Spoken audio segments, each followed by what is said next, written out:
Bom, eu sou de Salvador, tenho 35, vou fazer 36 daqui a uns dias e, na verdade, assim, minha família é de professores, basicamente, também, e uma casa cheia de muito livro de disco e de, enfim, vivendo essa vida de filho de professor, que é uma casa cheia de livros, cheia de gente lendo coisas, discutindo coisas, com um avô também super interessado por jornal e com muita conversa assim em casa. Então,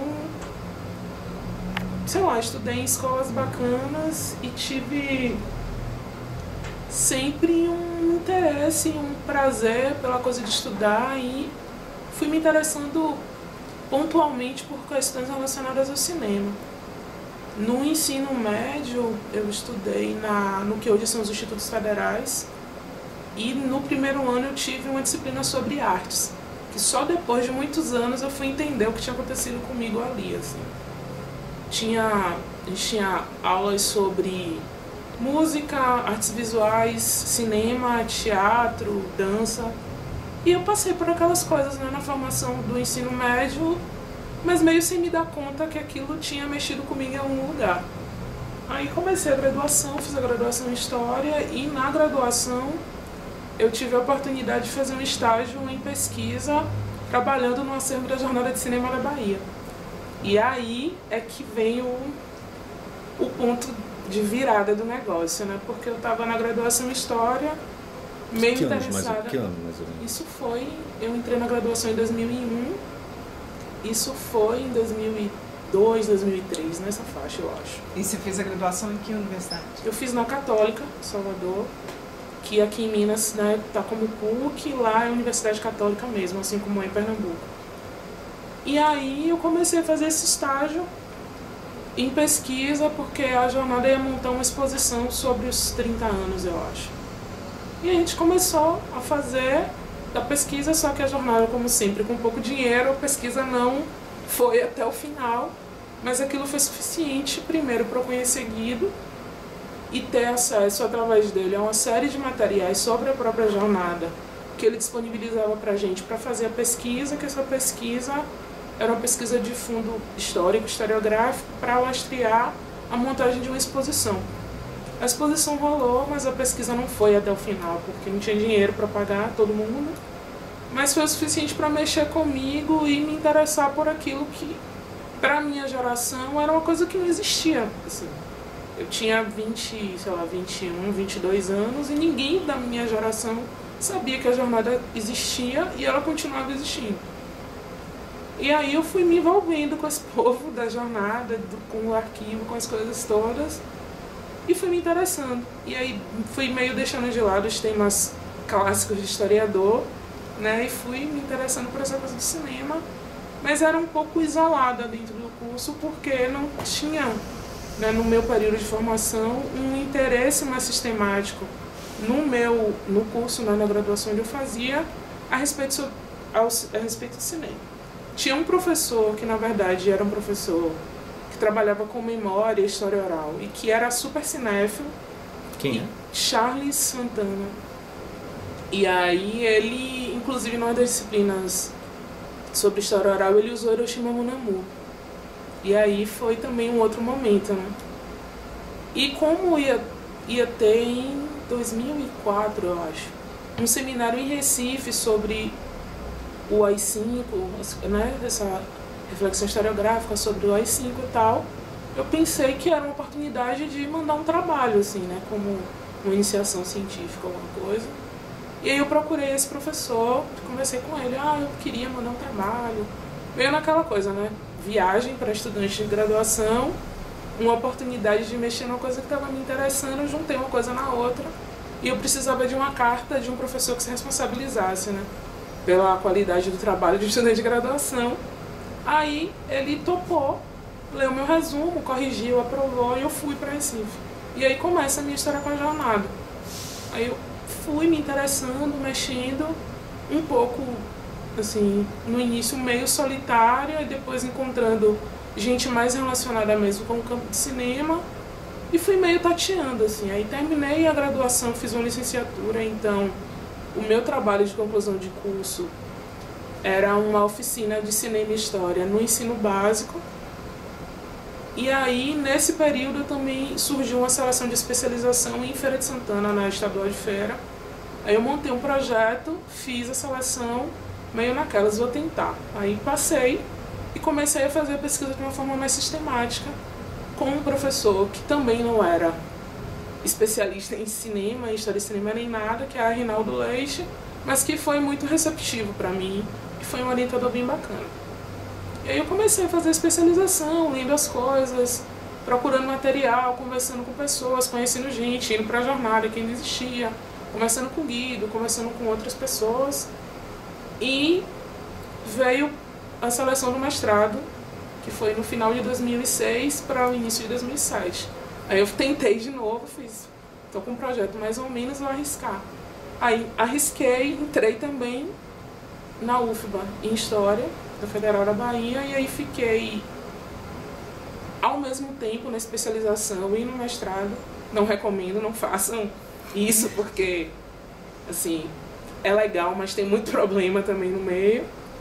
E aí comecei com um professor, mas enfim, né, nas coisas da vida acadêmica não deu muito certo, eu mudei de orientação novamente para um professor que não era especialista, mas que era super cinéfilo também, que é Muniz Ferreira e que hoje está na Federal Rural, lá em Seropédica, no Rio.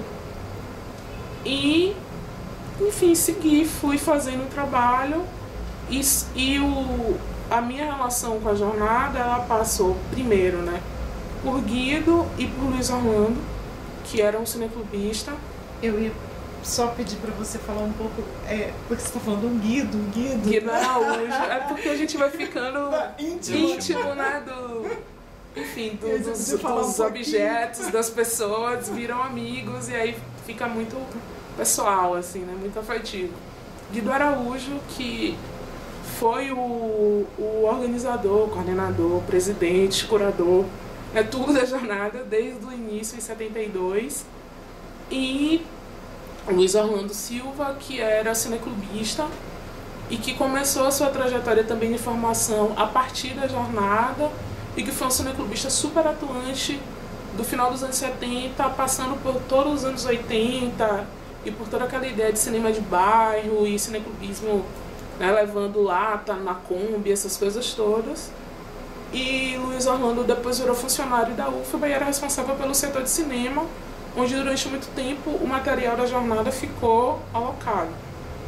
E a partir da conversa com eles dois é que eu fui acessando muita coisa.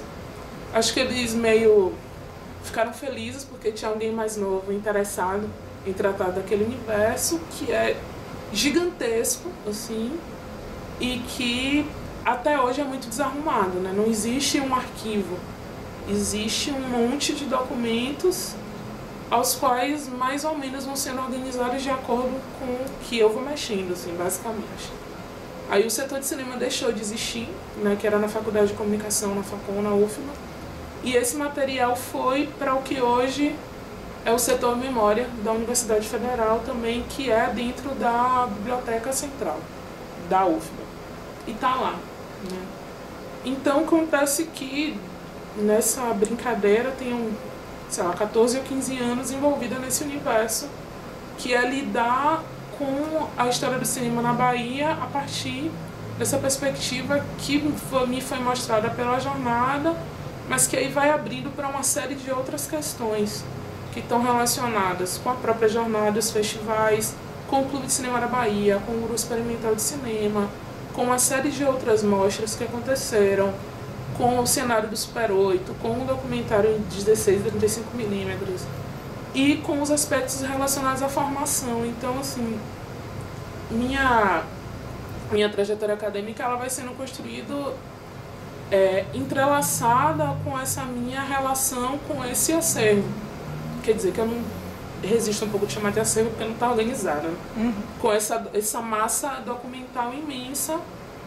E aí, com isso, eu fiz a graduação, fiz a especialização, fiz o mestrado e terminei a tese agora.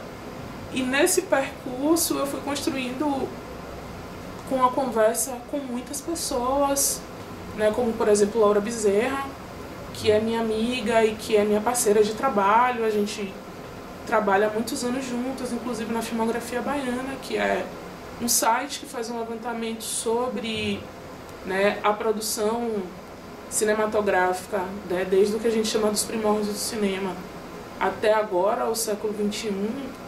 Então tem um levantamento grande de filmes e que está sempre em processo, porque as coisas estão acontecendo. E como a filmografia ela começou na política de editais e de fundo setorial, então é um trabalho que é sistemático, mas que tinha uma dificuldade de financiamento, né, em virtude disso, porque tem umas singularidades de editais. Por exemplo, eu sou servidora estadual, porque eu sou professora da Universidade do Estado da Bahia, que é uma das estaduais lá da Bahia, então eu não posso concorrer a edital, porque eu sou servidora estadual. Então tem umas coisas assim, né? Laura passou um tempo também sendo servidora estadual, então também não podia concorrer, então agora ela é professora do UFRB, da Federal do Recôncavo, então as coisas a gente está se reconfigurando e se reorganizando, mas a filmografia continua existindo. Esses professores foram meus orientadores, Charles, Rinaldo, Muniz, as pessoas mesmo dentro do campo do cinema também que eu fui me aproximando, um pouco como estudante, depois, como pesquisadora, como curiosa, enfim, né? E aí, quando a gente é mais jovem, as pessoas tendem a ser mais abertas, porque você é um estudante interessado num tema que os jovens não estão mais tão interessados, então isso vai abrindo umas portas. E assim eu fui me organizando dentro desse universo e fazendo um deslocamento que era entender que dentro, pensando de uma forma, sei lá, mais sistemática, um deslocamento que se dá dentro da própria ideia de história cultural, assim. Porque a minha formação inicial em História, e só no doutorado que eu fui por meios e processos, lá na USP, né, na ECA. E mesmo indo para o mesmo processo, eu fui para a linha de História, Teoria e Crítica com a orientação de Moretti. Então, é um trajeto que é por dentro da história do cinema, né? E entender, até eu conseguir entender, dentro dessa trajetória, que o que eu fazia era história do cinema, foi uma volta muito grande, que, por exemplo, para quem está originalmente dentro do campo do cinema, isso não é uma questão. Essa é uma coisa que ela está dada. Como eu faço um deslocamento, né, de campo, de disciplina, enfim, isso é um trajeto um pouco mais demorado, né, porque eu tentava encaixar o que eu estava fazendo, a minha pesquisa, meus interesses, meus objetos, dentro da teoria que eu conhecia, e nem sempre, né, os conceitos encaixavam, aquilo tudo encaixava, porque dentro da história, normalmente a relação que as pessoas fazem com o cinema é a relação com o filme, né, e da análise fílmica, e às vezes de uma análise que é muito instrumental, assim, no sentido do filme como fonte, que é importante, mas que não é, por exemplo, o que eu faço. Meu trabalho não tem necessariamente a ver com análise fílmica, na verdade, né? A minha perspectiva é pensar o cinema como uma prática social, como um espaço de sociabilidade e agora, né, como um espaço de formação mesmo, entendendo como esses espaços que eu falei aqui, a jornada, o clube de cinema, o grupo experimental, as mostras, os festivais, eles funcionam como um espaço de formação num período em que não existia graduação em cinema, né? As pessoas aprendiam, sei lá, a fazer filmes, a fazer crítica, enfim, a produzir, a se envolver nesse universo do cinema por outros caminhos que não são os que a gente reconhece hoje da graduação, dessa institucionalização do campo academicamente, né? Então, é um pouco, assim, meio resumido, meio sobressaltado, é meio isso, assim.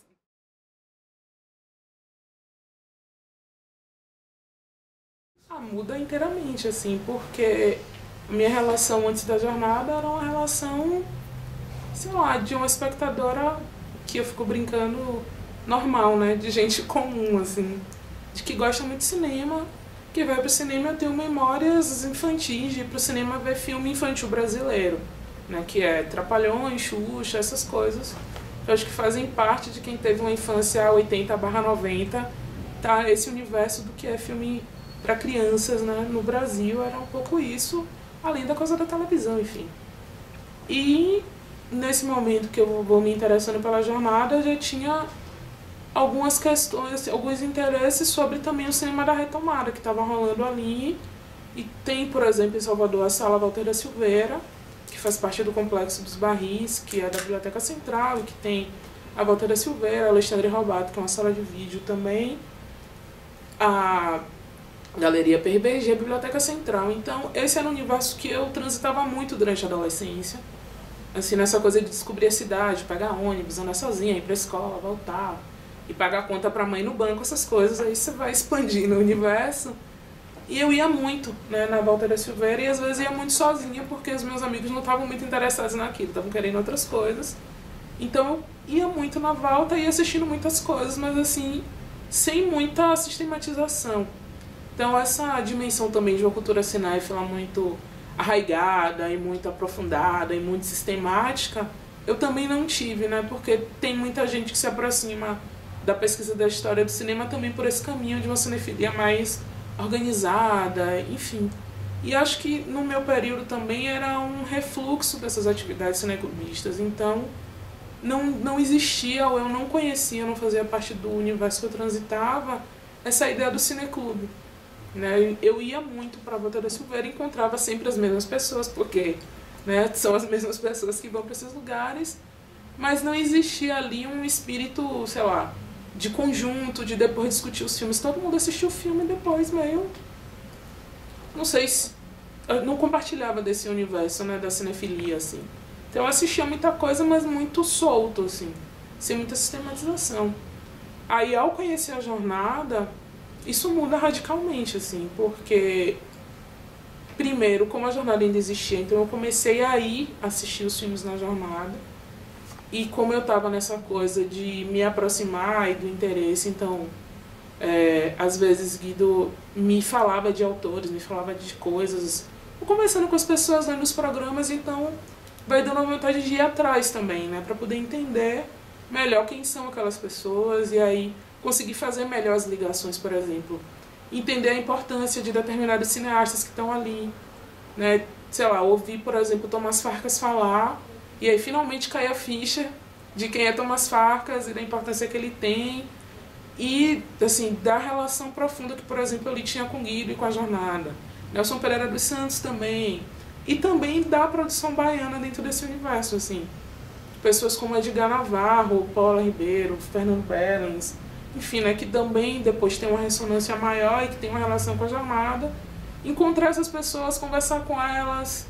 Assim, às vezes meio despretensiosamente, às vezes já com aquela pulga atrás da orelha da pesquisa, enfim. Então isso muda completamente a minha maneira de me relacionar com o cinema brasileiro, né? Porque passa a ter uma centralidade grande para mim, embora outras cinematografias me interessem, inclusive porque as relações elas vão existir o tempo inteiro. Mas aí o cinema brasileiro vai tomando uma centralidade para mim e o interesse... não só na pesquisa, mas também de fruição pessoal, assim.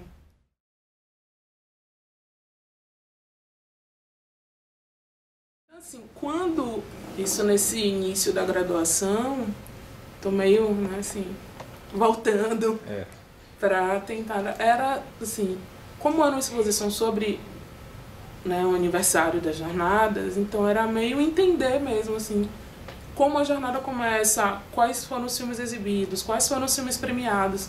Uma ideia meio cronológica mesmo, essa que era uma linha mestra, né, dentro de uma ideia bem cronológica mesmo, daquela coisa, né, de linha do tempo e de entender.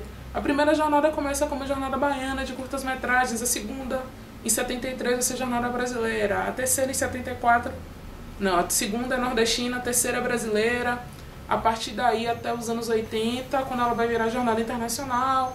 E como dentro dessa relação, como o próprio evento cresce e se transforma, né, a importância de ser um dos poucos eventos de cinema no período que aceitavam todas as bitolas, digo 35, 16 e Super 8, e que competiam, e que tinha premiação, e que tinha briga também, né, que são famosas, assim, os debates na jornada, a importância que os debates tinham, né, tudo isso, isso ia aparecendo na documentação, e era uma documentação, primeiro, e que essa primeira parte me acompanha na pesquisa até hoje, que era do que eu chamo de documentação interna, né, que é criada pela própria dinâmica da existência da jornada.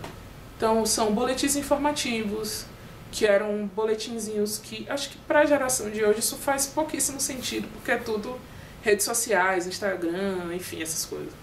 Mas eram boletins datilografados, passados no mimeógrafo, que davam conta do que acontecia todos os dias, assim, a jornada tinha mais de uma semana. Então era uma produção intensa de material, que eram como jornaizinhos, você tinha lá, às vezes tinha 30, sei lá, um monte, sobre esses 15 dias, o que ia acontecer, e os boletins eles começavam, na verdade, antes da própria jornada começar com a exibição dos filmes e dos debates, porque eles serviam como um objeto de circulação de informações que iam. É possível encontrar esses boletins, por exemplo, na Cinemateca Brasileira, na Cinemateca do Mundo, do Rio de Janeiro, e acho que em outros lugares. Provavelmente deve ter, por exemplo, em Curitiba deve ter, na Cinemateca lá também, porque aí depois, com o tempo, eu fui começando a fazer essas relações, né, para onde as coisas iam, enfim. Mas os boletins informativos serviam para fazer isso, explicar, tinha um regulamento, quais são os tipos de filme, período de inscrição, quem é que vinha, quem é que não vinha, meio fazer um marketing, né, também assim. Ah, fulano, tal cineasta, tal pesquisador, não sei quem, vem participar tal dia, meio chamando as pessoas, né, para participar também. Então tinha os boletins informativos, tinha um regulamento, tinha programação. Às vezes eu encontrava muitas programações provisórias até chegar na programação final, o que também é interessante porque dá para perceber as movimentações que são necessárias serem feitas, as resistências, as dificuldades, as facilidades, as coisas todas para a programação existir. Uma quantidade imensa de correspondência, e tanto de correspondências enviadas quanto de correspondências recebidas, que também é muito importante dentro de entender, né, como as coisas se organizam. Muito recorte de jornal, e aí tanto jornais locais, assim, né, que circulavam em Salvador e na Bahia, quanto jornais de outros estados que tinham circulação maior. Assim, encontrei recortes de jornais do Rio de Janeiro, de São Paulo, do Paraná, de Pernambuco, do Pará, do Ceará, enfim, de vários lugares. Eu tô aqui agora meio puxando pela memória. Muita fotografia, coisas que eu não conseguia assistir, por exemplo. Tinham filmes que estavam em formatos muito diferentes, alguns que a gente não conseguia mais acessar. Lata de filme. É um universo imenso, louquíssimo, cheio de coisas. Cartazes da própria jornada, cartazes de outros festivais, cartazes de filme, material de divulgação dos filmes, fotografia estilo de filme. Gente, assim, revista. Isso estava em caixa? Isso estava de todos os jeitos possíveis, assim. Em caixas poliondas, que era o que estava em melhor condição, assim. Caixas polianda, envelope de papel pardo, pasta rápida, classificador, enfim. Acervo cinema brasileiro, né? Daquele jeito que a gente sabe como é, né?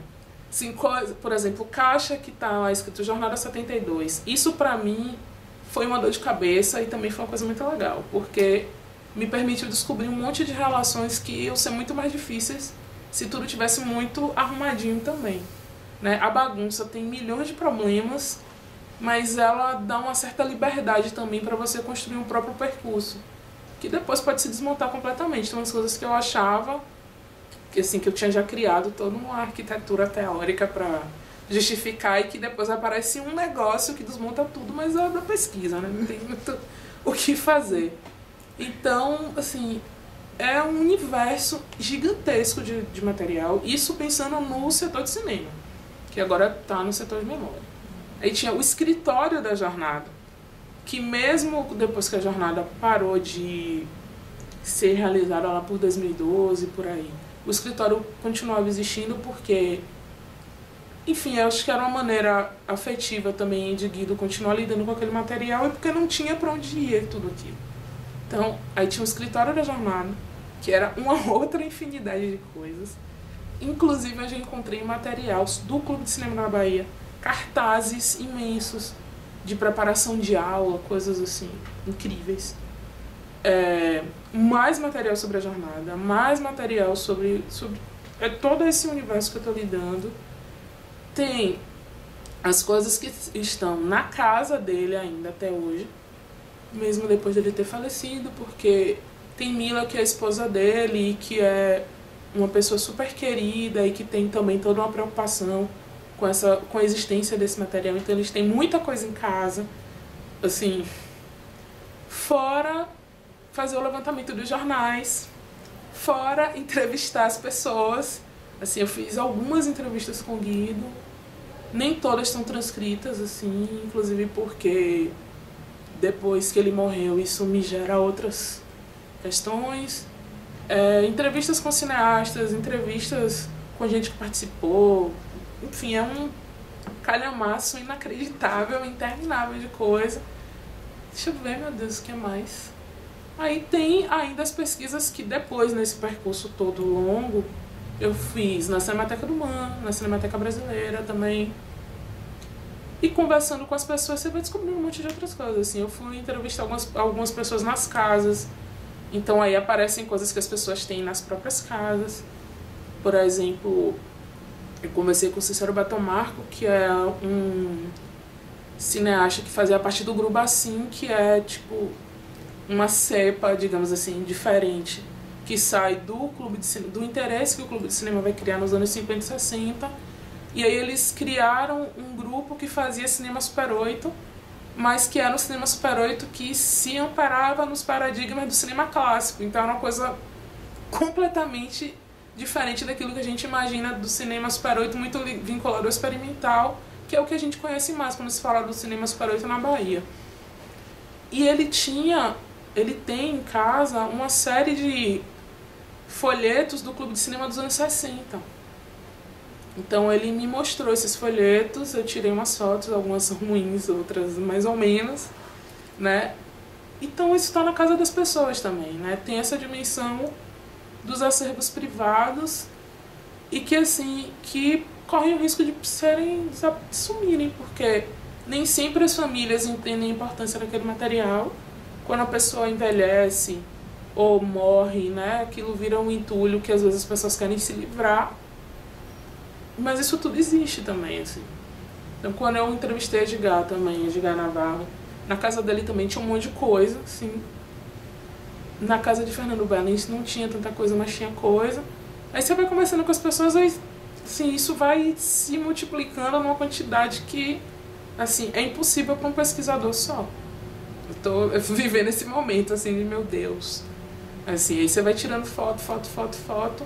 Quando eu estava preparando a apresentação, né, para hoje, aí eu encontrei, já assim, mexendo nas coisas da tese, uma documentação que eu não sabia que eu tinha e que eu podia completar uma listagem de filmes que está no anexo da tese, que eu achava que eu não tinha aquilo, porque na hora de montar as coisas eu não encontrei mais. Aí quando eu encontrei, eu marquei lá, tem que botar isso aqui para corrigir na tese, sei lá, vai fazer 1 ano que eu defendi, semana que vem, e já tem coisa, assim. É interminável, assim. Mas você chegou a ter, assim, alguns companheiros de percurso nessa história toda, mas, assim, da sua geração também? Então, da minha geração, hoje, assim, eu tenho Edevard Júnior, que pesquisa Siri, Agnaldo Siri Azevedo, que, enfim, tem a ver com esse universo também. Né, a presença de Siri nas jornadas, né, e das brigas homéricas de Siri com os superoitistas são coisas assim registradas nos jornais, enfim, né, no Talento Demais tá também, né, na Bahia Ninguém Fica em Pé também tá. Tem Edevard, que também veio da história indo pro cinema, ele fez o mestrado, defendeu no ano passado também na Unifesp, lá em Guarulhos. Sobre cinema na Bahia, assim. Tem um pessoal de Vitória da Conquista, que também tem uma produção dentro do mestrado de memória, que é muito vinculada também a uma discussão sobre cinema na Bahia. Tem Milene Guzmão, que na verdade não é da minha geração. Milene é mais velha que eu, né? E tem um trabalho também super bacana e consistente. discutindo também questões sobre formação dentro do cinema baiano. Aí ela fez na tese ela trabalhou, agora eu tô aqui tentando assim, com o Guido, com Orlando Senna, com Glauber, incontornavelmente. É eu que fico tentando me desviar um pouco. Walter Silveira, enfim, tentando também entender um percurso de geração que existe. Tem de lá também, de lá de Conquista também, tem Verusca, Ana Cinema, que também trabalhou com essa dimensão do cineclubismo. Verusca eu não conheço pessoalmente, mas já usei os textos dela. Tem Ana Luísa Coimbra, que trabalha com Alexandre Robato, que aí sim a gente tem de uma geração mais próxima, eu, ela e a Devarge. Somos mais próximos, assim, de tempo de formação, idade, essas coisas, nós somos mais próximos. Tem ainda, antes da gente também, tem Marcos Pierrick, do Super 8. E você vê que é, tipo, né, ficar puxando muito pela memória. Tem Maria do Socorro Carvalho também, que é antes. Tem Marise Berta, que estudou Nelson Pereira dos Santos e tem uma relação também com Guido e tal, que também é antes. Então, assim, que eu conheça mesmo e que esteja no campo agora trabalhando com cinema na Bahia de forma sistemática, pouquíssimas pessoas, na verdade. E isso é um problema. Tem Pedro Caribé, que está agora, acho que, não sei se já defendeu, mas está para defender, na UNB, que trabalha com cinema negro. Ele fala sobre Luiz Orlando também, né, da importância do cineclubismo e da presença de Orlando. Com certeza tem mais gente, mas assim, é difícil fazer assim das relações mais próximas, são essas pessoas, assim. E que eu acho que é pouco, porque é um trabalho imenso, né? Assim.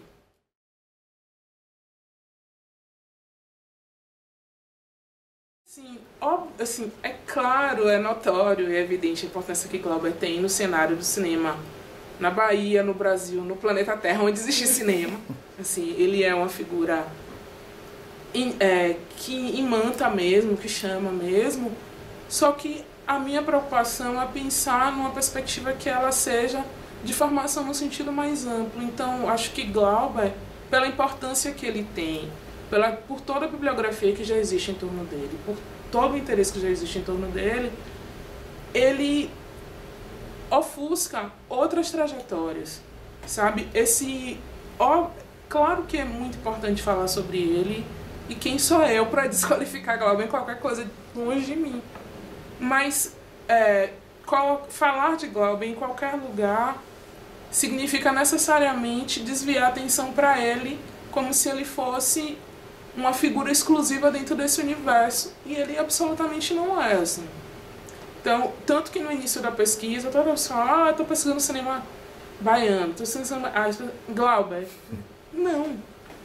Porque, inclusive, o início da pesquisa, quando eu comecei, que era de 72 a 75, lá na graduação, e depois de 75, 72, 78, Glauber já não está mais em Salvador há muito tempo. Ele já é uma outra pessoa, né, que tem uma outra trajetória fazendo outras coisas, assim. Não tem diretamente mais a ver com esse universo que eu estou tratando ali, sabe? Então, assim, eu tento me desviar dele de verdade. Isso é uma linha consciente de atuação, digamos assim. Aí agora na tese, como eu voltei para 68, ele aparece em um episódio dentro do... Assim, um episódio ele pessoalmente, né? Assim, em carne e osso. Em um episódio em se tratando do Grupo Experimental do Cinema. Que ele vai, né, um dia, numa das atividades, ele e Geraldo Del Rey, falar sobre o que é a produção dos filmes, enfim. Porque Glauber e Walter da Silveira tinham uma relação, assim, de formação, né? Porque Glauber foi cineclubista, né, no Clube de Cinema da Bahia, e eles têm uma relação que é profunda, antiga, enfim. O pátio foi dedicado a Walter da Silveira e, inclusive, uma outra pessoa também que eu preciso falar é de Cláudio Leal, que defendeu recentemente a dissertação também, lá em Meios e Processos, estudando justamente essa relação entre Glauber e Walter da Silveira. que também é do ano passado a dissertação. Então, assim, pra mim, eu quero falar de outras coisas, eu não quero falar de Glauber, sabe? Eu quero pensar nesse percurso de formação, quero pensar como esse universo ele é montado, a ideia de cultura cinematográfica que existe, quem são as pessoas que participam. E nessa perspectiva, para mim, interessa menos pensar em grandes eleitos, em grandes gênios, e pensar num percurso que, de alguma forma, é mais cotidiano dentro da coisa da formação. Embora as figuras de Walter da Silveira e de Guido, elas se sobressaiam porque elas são, de alguma forma, os grandes mediadores, né, culturais, assim, de alguma forma, daquela que vão conseguir organizar cada um à sua maneira, né, esses espaços, mas me interessa entender isso dessa forma mais, sei lá, mais contextual e mais aberta do que na trajetória de uma figura específica, né, que é também uma maneira, de alguma forma clássica, de também descrever sobre a história do cinema, né? Escolher um autor, né, dentro dessa ideia da autoria e tratar sobre a trajetória dele, e muitas vezes se esquece que essa trajetória ela está inserida num contexto que é mais amplo, assim, né, e que tem outras figuras que também têm relação. Então, por isso a minha declaração polêmica, né, assim, eu me desvio de Glauber tudo que eu posso, assim, sem desmerecer, sem desqualificar, sem nada disso, porque não faz nenhum sentido, mas é porque meu interesse realmente vai em outra direção.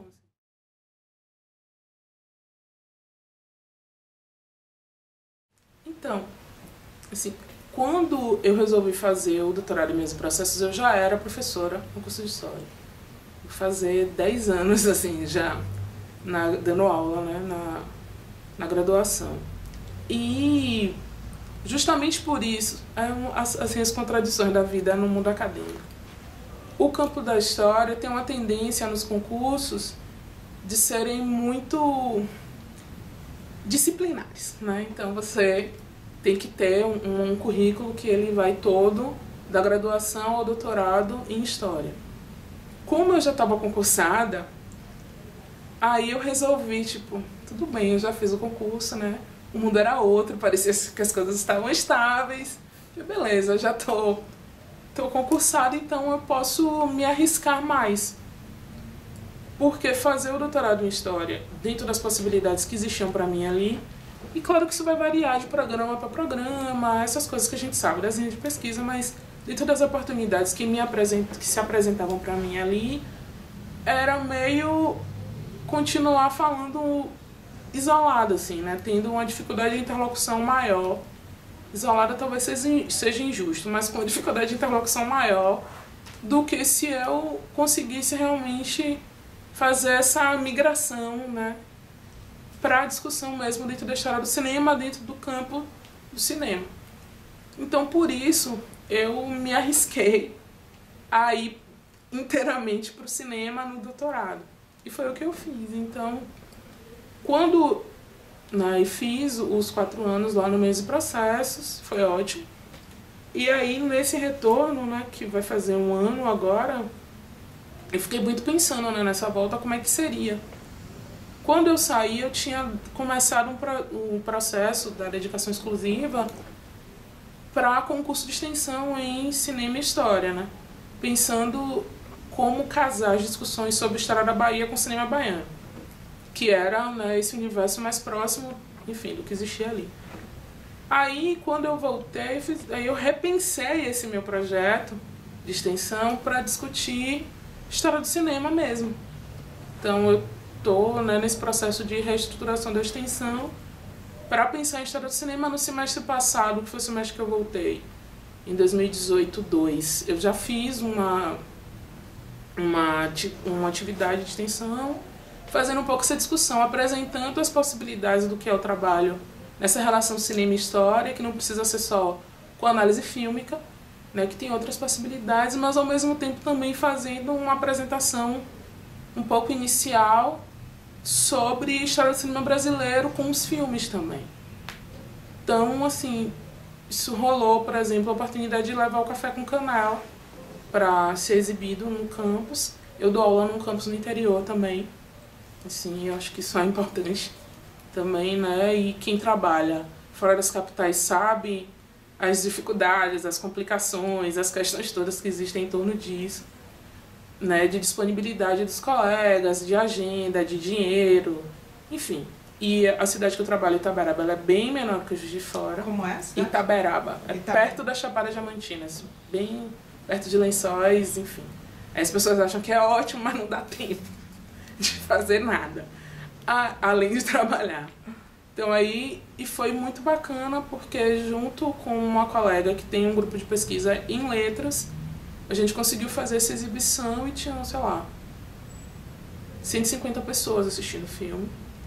Entre os alunos do campus, alunos do EJA, alunos da rede básica, enfim, foi bacaníssima. Uma das pessoas da produção foi para fazer o debate, então foi muito bacana. Antes disso, em 2013, que foi antes de eu sair, já existia uma atividade, que é de um outro colega e parceiro também, um trabalho com cinema e história, que é Marcos Gonçalves, que tem um trabalho chamado Cinemando, e que ele vai articulando temas. Então, o de 2013 era cinema e literatura, discutindo autoria feminina. Então, ele pegou filmes que foram adaptados de livros escritos por mulheres.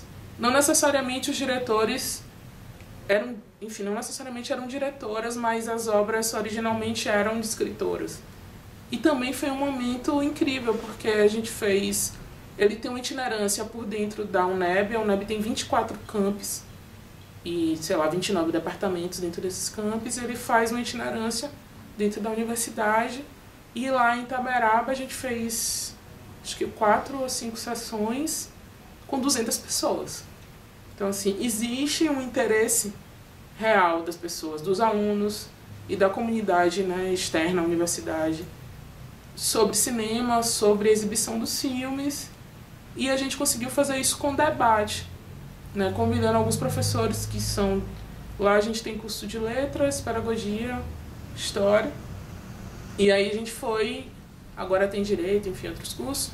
Mas nesse período a gente foi meio convidando os professores também para fazer parte, né, do processo, e foi bem bacana. Então, a cidade já teve cinema, não tem mais, né, como, enfim, também é, infelizmente, usual.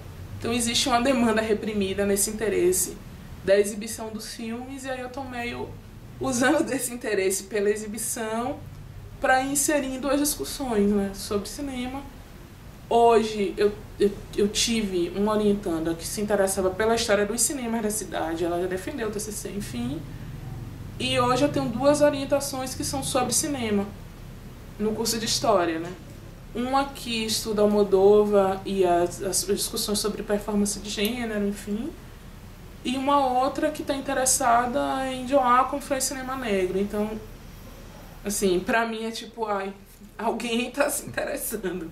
O que já é uma coisa bacana, mas é uma relação, assim, do ponto de vista do objeto, da abordagem, é muito difícil porque os colegas estão interessados em outras coisas e aí todo mundo está em legitimidade para estudar o que quiser, né, como eu.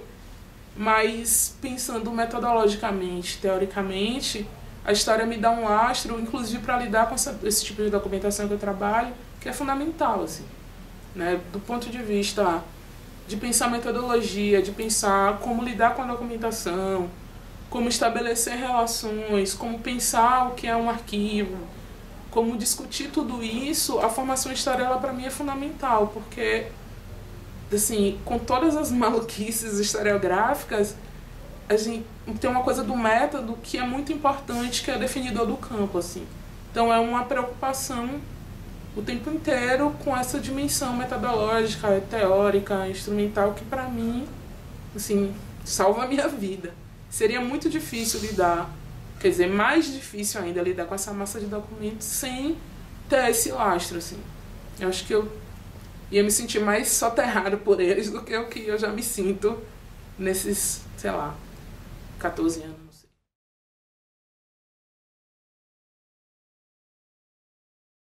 No início tinha muito essa coisa, né? Cinema baiano, e dessa reiteração também nesse lugar de quando você está fora do que a gente reconhece como eixo, né, dessa produção filmográfica, historiográfica sobre o cinema brasileiro, tudo é regional, né?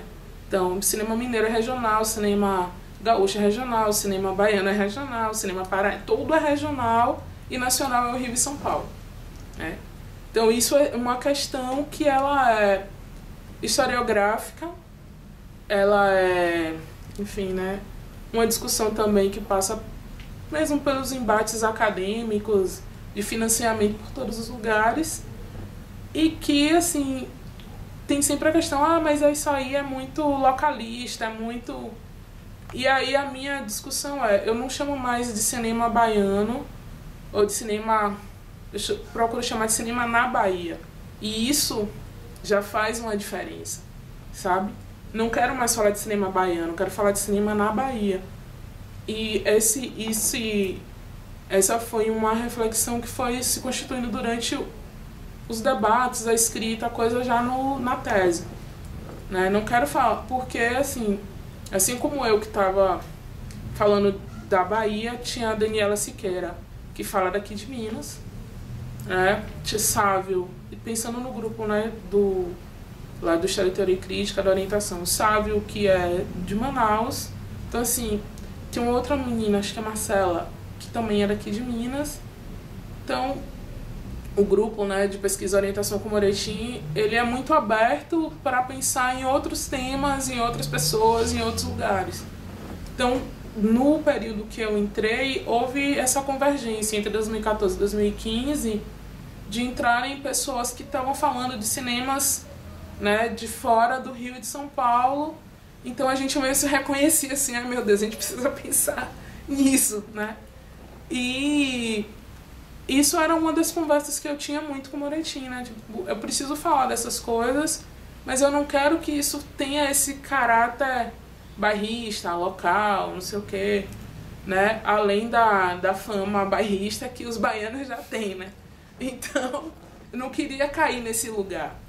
Então, uma das maneiras de pensar nisso é não pensar no cinema da Bahia, mas pensar no cinema na Bahia, né? Porque ao lidar com todo esse universo, também para mim ficou muito visível toda uma série de relações que existiam e que existem, né, entre pessoas de lugares muito diferentes e que fazem as coisas acontecerem, por exemplo, no caso da jornada, acontecer em Salvador.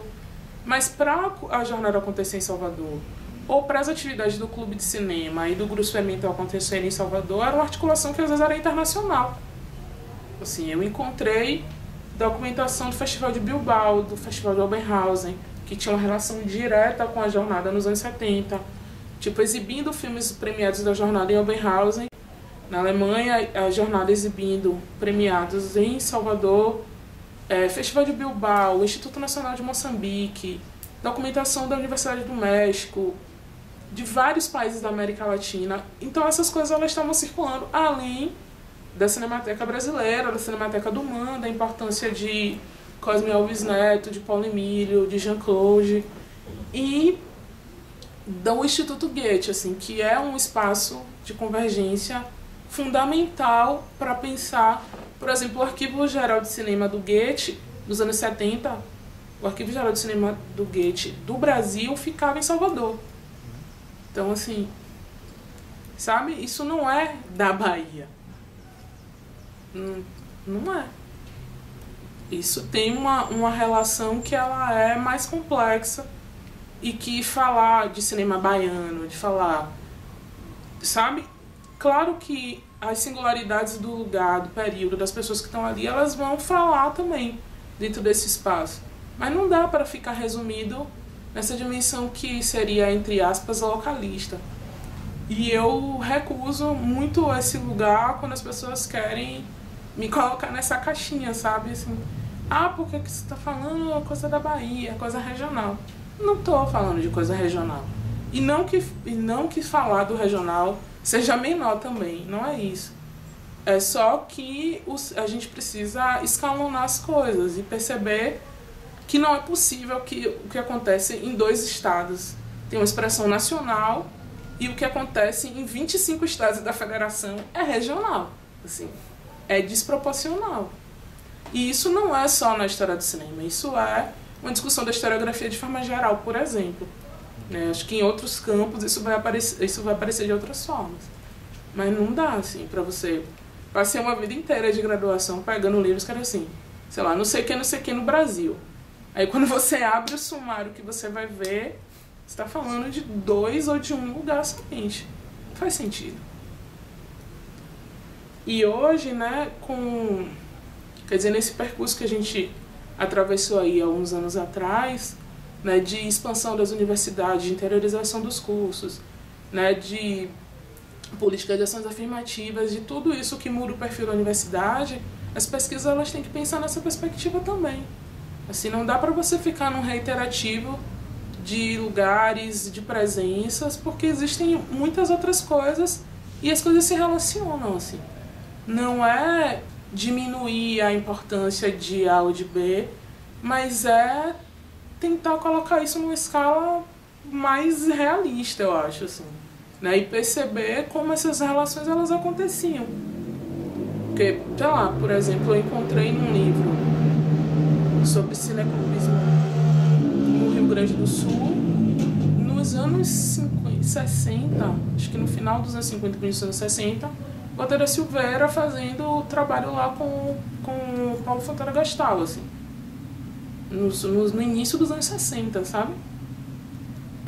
As relações que vão existir, por exemplo, com o pessoal aqui da revista de cinema, né, com todo um espaço de formação que vai existir, que não fica só em Minas. Então não tem como. Sei lá, Walter Silveira foi para Cannes várias vezes. Guido levou Deus o Diabo para Calapavari, sabe, assim, isso não é local. Não é.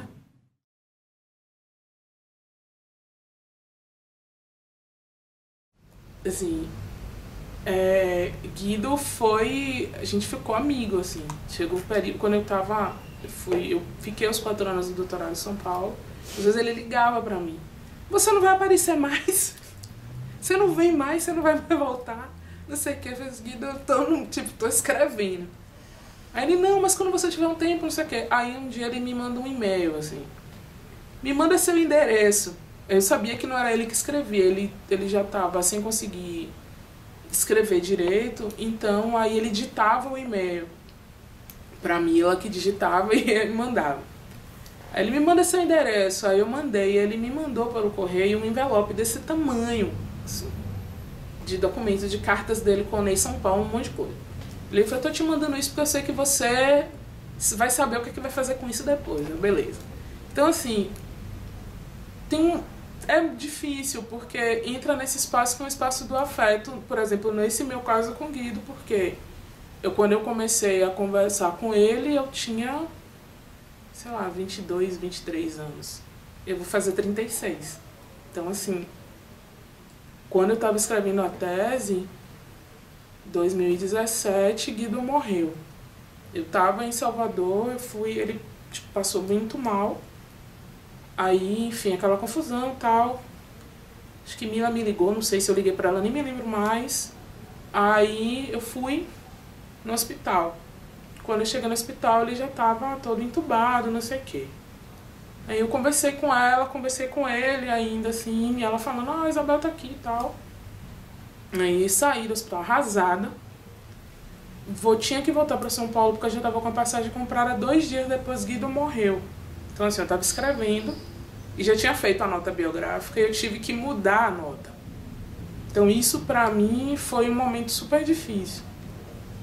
Então, tem essas relações, né, que assim, ele ficou meu amigo. E, por exemplo, ele e Mila, que é a esposa dele, assim, semana passada ela me ligou porque ela lançou um livro e queria que eu fosse pro lançamento. Então, essas são coisas que ficam também e que são importantes. Mas aí no percurso da pesquisa tem que ter umas estratégias, por exemplo. Durante o que eu estava escrevendo, eu não mostrava nada para ninguém, assim. Essa dimensão de ter que ter uma autorização para falar sobre aquilo, para mim não existe, não existiu, assim. Eu não mostrei para ninguém, para nenhuma das pessoas. Que eu escrevi, sobre quem eu escrevi, o que eu estava escrevendo, o que tinha era óbvio. Fazer as entrevistas, tinha que ter autorização, essa parte aí, tudo bem. Porque tem que ter mesmo, né?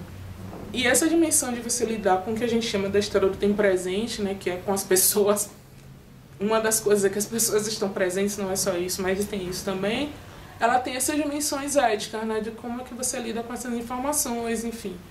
No meu caso, como não são questões polêmicas, nem que envolvem coisas assim muito delicadas, então essa dimensão ela era mais fácil, né? Assim, tem pessoas que trabalham com outros temas que têm outras implicações, né? Inclusive de segurança, coisas desse tipo. No meu caso, era bem mais sossegado, então é isso, assim, não dizer, ó, escrevi isso, tá bom? Não fiz isso. O que eu fiz, assim, depois que eu defendi, aí no caso de Guido, que era a pessoa que eu tinha nessa relação, mas... Aí eu falei com ele, ó, defendi, chamei pra defesa, ele não foi, enfim, pelos motivos dele de saúde, tudo bem. Quando eu ganhei o edital para publicar a dissertação, que virou livro, aí eu falei com ele também, ganhei o edital, não sei o que, ele, que ótimo, tal. Quando o livro foi lançado, ele foi pro lançamento do livro. E foi assim, pra mim foi super emocionante, porque ele já estava bem debilitado e ele foi pro lançamento. Ele foi, outras pessoas que estavam no livro também foram, ele foi, Edgar foi, Bellens foi, Robinson Roberto foi também, enfim. Então, assim, foi criando uma relação de muita proximidade, de muito carinho com essas pessoas. Podia ter dado errado também, né? Porque pode ser que você também crie uma relação, como dizem os jovens hoje, de ranço, né? Que não funcione. Mas no meu caso, eu acho que eu dei sorte das pessoas serem muito receptivas, assim. Então deu tudo certo. E aí eu fui, levei o livro pra ele, depois ele leu o livro todo, me chamou um dia pra conversar, eu fui, ele, não, vem aqui em casa, tem um licor aqui, não sei o que lá, e a gente foi. A gente ficou conversando, aí ele foi dizer assim, ó, tem umas coisas aqui que estão, que sei lá, tipo o nome de uma pessoa que estava errado, e tinha passado pela revisão e não tinha percebido, e ele viu, falou, ó, esse nome aqui, o sobrenome tá ao contrário. Sabe as coisas assim? Mas no geral ele gostou, então... Ele só acho que na próxima edição você devia colocar umas fotos, porque não tem foto. E as fotos são importantes. Eu também acho, mas colocar foto aí tem uma outra dimensão na metodologia, porque eu acho que de fato não é ilustração. E eu não tinha braço mais para fazer isso naquele percurso, e quando eu ganhei o edital para publicar a dissertação, eu estava fazendo a qualificação da tese, então não tinha... Eu publiquei do jeito, assim, fiz a revisão e entrei nos assim, eu vou respeitar a história do texto, não vou mexer nesse texto, isso aqui é um texto de 2009, era o que eu conseguia fazer em 2009, aí em 2018 eu vou terminar a tese, é outra coisa, assim. Meio para me pacificar, porque se eu fosse mexer de novo nesse texto de 2009, aí era um outro livro, né? E eu não ia conseguir fazer duas coisas desse tamanho ao mesmo tempo. Então tem essa dimensão que é mesmo de não... Se eu não pedir autorização, no sentido de leia meu texto e veja se é isso mesmo. Porque, assim, é o meu trabalho como historiadora, que é construir, né, essa dimensão de interpretação sobre aquele tema, naquele período, a partir daquilo que eu encontro na documentação, né, dos indícios e das relações que as fontes me permitem. Claro que a dimensão do que é a minha história pessoal, do que é a história pessoal de cada um, ela faz parte dessa narrativa mais geral, mas não necessariamente aquilo que a gente reconhece como a nossa história pessoal, que está no âmbito da memória, ela vai coincidir com essa, digamos assim, com essa escrita que é a escrita profissional, né? E no caso da história, né, partindo dessa coisa dos usos das palavras, no português a gente tem um problemão, porque você usa a mesma palavra para coisas que são muito diferentes, né? Falar de história pode ser você falar dessa história, da escrita de uma história profissional, né? Entre aspas, científica. Tem gente que acha que é científica, tem gente que acha que não é, mas isso aí é um outro debate imenso, que acho que não é o caso aqui. Ao mesmo tempo, você pode usar isso como história no sentido mesmo da sua trajetória pessoal, né? Ao mesmo, enfim, você tem umas 3 ou 4 possibilidades conceituais para uma mesma palavra. Isso causa muita confusão, né? Assim, existe a diferença da sua história vivida como sujeito para essa história que é a história profissional, digamos assim. E ao mesmo tempo, essa história profissional ela vai se relacionar com a sua memória, porque isso te constrói também uma noção de consciência histórica, de passado, de presente. Enfim, tem essas complexidades que são conceituais, e lidar com a história no tempo presente, no sentido de que é um passado recente, com pessoas que estão vivas, traz esse tipo de, sei lá, quem está pesquisando no século XVI não está preocupado com o que as pessoas sabem. Mas, assim, por um outro lado, aconteceu também uma coisa muito bacana, que foi, numa das últimas, penúltimas, não me lembro se foi 2010, 2011, por aí, uma das últimas jornadas mesmo, houve uma mesa sobre a história das jornadas. E, assim, eu fiquei super emocionada porque, assim, a organização da jornada me chamou para fazer parte dessa mesa. E eu fiquei, primeiro, muito emocionada, depois com muito medo, porque eu ia estar numa mesa com, assim, outros pesquisadores, né? Eu acho que Pierre estava, Marlise estava, enfim, outras pessoas, eu. E as pessoas que viveram, tipo, 40, 30 e tantos anos de jornada assistindo aquela mesa. Aí, eu tava naquelas, assim, eu não podia dizer não pra Guido. Mas ao mesmo tempo, meu Deus, assim, eu vou falar da vida dessas pessoas, assim, de alguma forma. É um lugar muito estranho, assim, né? E aí, sei lá, eu fiquei meio assim, mas enfim, não tem jeito, vou ter que encarar isso aí. Eu fui e deu certo, assim. As pessoas ficaram emocionadas, tipo, Cavaca tava, assistiu, não sei o quê. E foi muito louco, porque algumas pessoas depois vieram falar comigo, assim, você tá falando de coisas que aconteceram. Aí quando entra nessa dimensão da memória pessoal, 40 anos é muito tempo, né? Que aconteceram há 40 anos, gente que já morreu, coisas que a gente não lembrava, não sei o que maravilhoso. E eu meio assim, meu Deus, ufa, sabe? Podia ter dado bem ruim, alguém podia ter se sentido ofendido, sei lá. Essas coisas podem acontecer realmente. E aconteceram de uma outra vez, assim, mas que não era sobre a jornada. Era um debate sobre o Cabral marcado para morrer, e tinha, tipo, um policial aposentado, alguma coisa assim, na plateia. E aí no meio do debate, eu tava debatendo o filme, e foi um horror, assim, porque o cara ficou super ofendido e tal. Mas aí são coisas que podem acontecer nessa interação, né? Universidade, vida pública, debates abertos, essas coisas acontecem. Mas sobre a jornada, assim, eu não tive... Sempre deu certo, assim, as pessoas... Assim, de alguma forma, os espaços foram de convergência, mesmo tendo pontos que sempre são pontos polêmicos, por exemplo. Assim, existe uma crítica que se faz que, em alguns sentidos, em alguns pontos faz muito sentido, sobre a superconcentração de poderes, digamos assim, que Guido fazia em torno da organização da jornada, né? Que tudo, absolutamente tudo, passava por ele. E isso, obviamente, gera uma série de questões e problemas, né, para as coisas acontecerem, né, no evento. E de que a jornada tinha ficado em formato ultrapassado e coisas desse tipo, já pensando, né, na jornada nos anos 2000, assim. E eram coisas muito polêmicas e que estavam ali no campo do calor da hora, assim. Assim, em algumas coisas as pessoas tinham razão, em outras eu acho que também faltava um pouco de recuo histórico e de entendimento de uma trajetória também, assim. E que acho que demora um tempo para, de uma forma geral, a memória coletiva dá conta disso, assim. Existia também, não sei como é que tá agora, mas nesse período que eu tava... Enfim, eu fiquei 4 anos fora e voltando agora, então as coisas ainda estão, né, meio tateando nessa coisa mais cotidiana do encontro com as pessoas. Assim,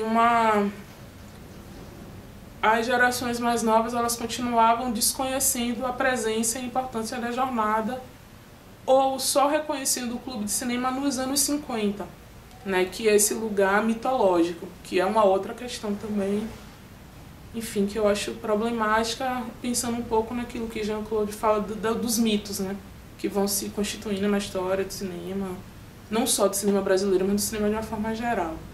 Então, o clube de cinema ficou nesse lugar mitológico dos anos 50. A jornada, de uma forma geral, ela meio desaparece para gerações mais novas, assim, e é como que só existissem os festivais mais recentes. Então isso também é uma questão, sabe? Como trazer isso, como trazer esses debates, como trazer essa história mesmo, né, do cinema na Bahia para esse debate das gerações mais novas que estão agora fazendo cinema mesmo, né? Entender, assim, que o campo, que parece conversa aditiva, assim, de gente mais velha, talvez até seja, mas de que a gente não está inventando a roda todas as vezes, que existe uma trajetória anterior, assim, e que muitas vezes porque a gente desconhece isso, as coisas ficam mais difíceis, porque você fica tentando partir de um lugar como se fosse o zero, né? E essa trajetória anterior, ela pode ajudar a gente a entender, inclusive, como as coisas estão, quem são essas pessoas que estão no campo, as posições que elas assumem, por que elas assumem, né? E as mudanças, às vezes, que vão existir nessas pessoas. Porque, por exemplo, uma parte grande de gente que circulou nesses 3 espaços,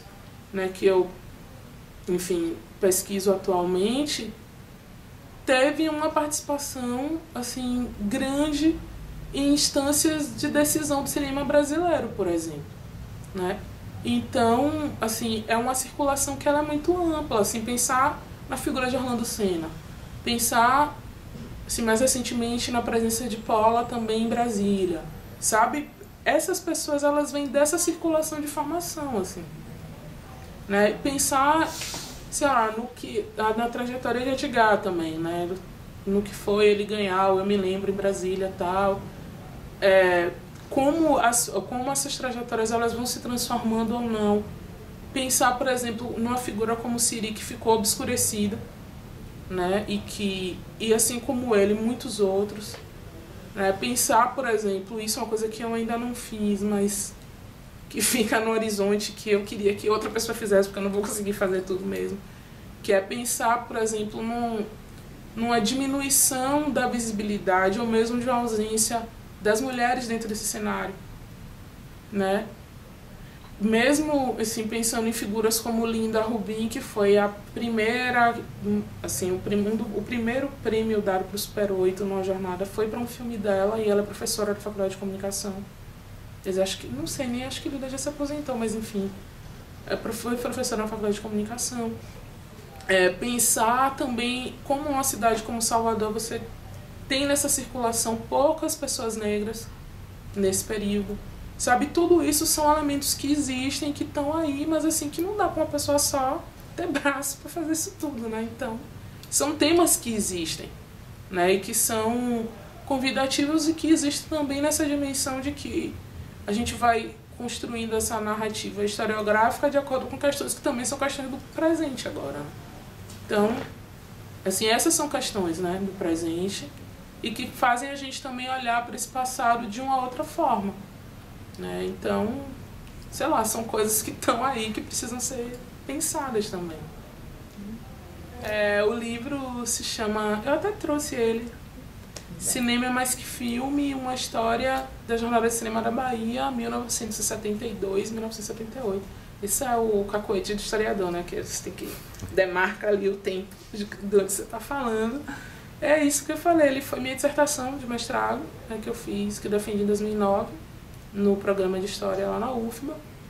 E ele trata dessa aproximação inicial, quer dizer, inicial não, mas enfim, dessa aproximação com a jornada, pensando nela mesmo a partir do que era a sua organização inicial, as mostras competitivas, a importância dos debates, a relação que a jornada tinha com o que hoje eu chamo de campo cultural e na época eu chamava de circuito cultural, né, do centro de Salvador, porque aí tem uma presença em um trânsito com outros espaços.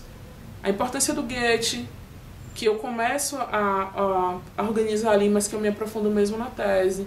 A relação que vai ter entre teatros que existiam no centro, bares, restaurantes, essa coisa, né, dessa circulação das residências da universidade, a importância da UFBA também nessa dimensão, que é uma coisa que eu também preciso me aprofundar mais depois. Então, assim, ela é mais, na verdade, uma aproximação, digamos assim, mais ampla sobre a jornada, né, e a partir daí vão ficando pontas que eu fui tentando tratar também na pesquisa seguinte. Aí eu lancei o livro em 2016 e fiz um lançamento também itinerante, fui, né, aproveitando essa ideia da universidade, né, que eu trabalho, então fiz em Itaberaba, fiz em Salvador, fiz em Vitória da Conquista, com apoio do pessoal do Janela Indiscreta e da UESB. Fiz em Eunápolis, que também é um campus de lá da UNEB, que é próximo de Porto Seguro. Fiz em Caetité, que é um outro campus também no interior. Fiz em São Paulo também 2 vezes, aproveitando que eu estava lá. Fiz no Colóquio, Cinema História. E fiz no Festival de Cinema Super 8, no Super Off, que também é uma galera do Cinema em Foco. Inclusive, é Mundo em Foco o nome do pessoal que trabalha. É uma galera agora fazendo oficinas e filme em Super 8, uma galera super jovem, bem interessante também. E o livro acabou, assim, foi uma surpresa total na minha vida. Porque é uma tiragem baixa de editora universitária, então o livro esgotou. Que eu não imaginei nunca que eu fosse dizer uma coisa dessa. Tipo, eu tenho um livro esgotado. Mas é isso, assim, no final a dissertação tá também no repositório da CAPES. E eu acho que é isso, assim, agora é batalhar para ver se algum dia, nesse mundo atual, consigo publicar a tese também, né? É isso. Tem alguma coisa que você gostaria de falar mais? Que você acha que é importante? Ai, não sei, gente. Porque esse universo pra mim, ele é tão... Tem essa coisa que é meio da relação com a documentação. Ao mesmo tempo ele é muito íntimo, mas ele sempre continua muita novidade, assim. Porque cada vez que eu vou olhar para esse material, aparecem outras coisas. Então, assim, o que eu acho que eu falaria é que... Assim, jovens, pesquisem cinema brasileiro, sabe? Se interessem, sei lá, não sei. Assim, acho que tem uma dimensão também na formação que é muito voltada para... Não sei como é aqui, né? Mas pelo universo que eu conheço mais proximamente, para essa ideia de produzir os filmes, né? E acho que tem uma dimensão que é da memória, da preservação, da conservação, da crítica. Acho que a crítica até tem mais moral, né? Da história, que é pouco visível, né? E que é muito necessária também. Acho que talvez... não sei como também fazer isso, né? Esse interesse por essa outra dimensão que também está relacionada com o cinema, né? Para além da produção dos filmes, ela é essencial também, porque os filmes eles dialogam com uma história, né? Então, sem esse conhecimento, sem essa... Não sei nem conhecimento, talvez seja uma palavra muito engessada, mas sem essa relação é mais difícil, eu acho. Não sei, tipo, conselhos do He-Man, assim, no final. Obrigada, Gabriel, foi ótimo. Maravilha. Ai, gente.